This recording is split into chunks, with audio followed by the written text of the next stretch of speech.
We have been raised learning that America is the greatest country in the world and all other countries should try to be like us. But we have many dark days in our history. Unfortunately, often these dark days are ignored, mentioned quickly and passed over, or even celebrated, instead of being acknowledged as our own mistakes. As Howard Zinn said in his book, A People's History of the United States, 1492 to present, one can lie outright about the past, or one can omit facts, which might lead to unacceptable conclusions. Morrison does neither, but he does something else. He mentions the truth quickly and goes on to other things more important to him. This is how our past history teachers taught us, by saying, yes, there was mass murder involved, but it is in the past now, and there are more important things in our history.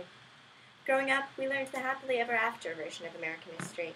Our perceptions were only a tiny portion of what really occurred, or even just downright incorrect. We were taught that America was founded on freedom.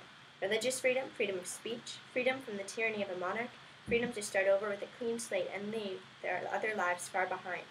However, before these freedoms truly came to fruition, America experienced a lot more oppression than our teachers and historians cared to admit. In 1492, Columbus sailed the ocean blue. We all know this rhyme. It is often the first bit of American history that young kindergartners learn. It's surprisingly accurate. However, it does omit a lot of information. Columbus was gold hungry. That's the reason most of the English that ventured to the New World did, to make their fortune. The poem includes that in its verse, stating, Columbus sailed on to find some gold to bring back home as he'd been told. What they don't mention is that when he didn't find it right away, he captured Native Americans and brought them back to England as slaves to compensate. He wiped out entire populations, and yet we still have a holiday to celebrate his achievements. In the poem, even it says, the first American? No, not quite, but Columbus was brave and he was bright. One couldn't even count how many elementary schools put on a Thanksgiving pageant every year. And inevitably, it ends with the Indians eating and laughing and sharing with the settlers. Half of that is true. The Indians certainly did wish to share with the Europeans, and for a while, the Europeans accepted. But once they were standing on their own 2 feet, the settlers ravaged and annihilated the natives. One of the most popular and almost entirely inaccurate representations of the Indians is the Disney classic Pocahontas. It described John Smith as being captured by Pocahontas' father, the chief, who wished to wage war, and Pocahontas as the girl who heroically put her life on the line to save him and keep the two cultures from going to war. When it was over, Smith, so inspired by Pocahontas' brave sacrifice, tries to convince his fellows to stand down. What really happened? Pocahontas' father, Powhatan, the chief of peace, set up an elaborate ceremony to make peace with the Europeans and make them Powhatan too. It was all an act that John Smith didn't understand. He was truly convinced that Powhatan wanted to kill him and all his men, so he went back to Jamestown and attempted to get the English to wage war. I will give the teachers one thing. They never lied about African slavery. We were always told that we brought Africans to this country to extort them for their labor, to own them as property, and to own their children as property. What we are learning here in American Studies is adding to that prior information. We knew that American slave owners perceived their slaves as unintelligent and ungodly, but now that we're in high school, we can wrap our heads around why people thought that. It was because we refused to educate them. It was because we refused to allow them a religion of their choice. It was a vicious misconception cycle. However, the misconceptions must have started somewhere. It began because the Europeans' technologies were superior. They had guns, had domesticated animals, and had steel.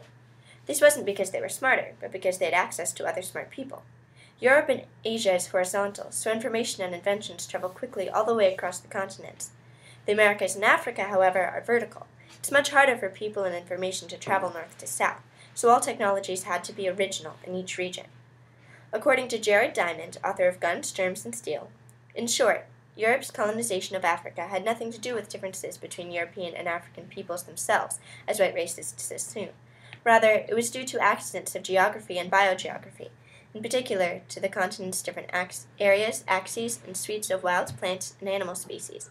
That is, the different historical trajectories of Africa and Europe stem ultimately from differences in real estate. Of course, if the misconception started somewhere, it means there was a time when they didn't exist.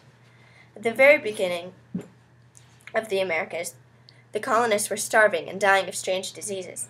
These were personal problems that were far too time-consuming to worry about whether their neighbors were black or white or purple.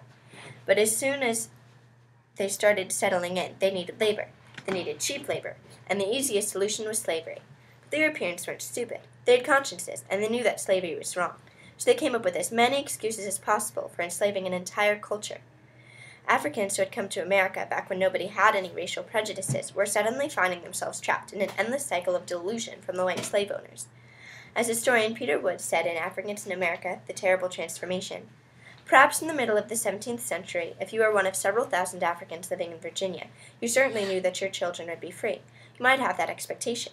To suddenly find themselves involved in lifelong servitude, and then to realize that in fact their children might inherit the same status, that was a terrible blow. That was a terrible transformation. I'll say it again. Our teachers taught history to us like a fairy tale. Every story had a happy ending. But they didn't. Throughout our history, there has been prejudice, hatred, and war. But don't you just love childhood innocence? Those little kids who honestly don't see a difference between a black boy and a white boy. We were taught that people came to America as early as 1492 for freedom, and so we gave it to them. We thought there was always happily ever after, so we made one for ourselves. Nowadays, our sense of freedom and justice, at least in children, is alive and well. Does that make omitting the truth in the classroom right? Maybe, maybe not. But all things past are part of our history, and history must never be forgotten.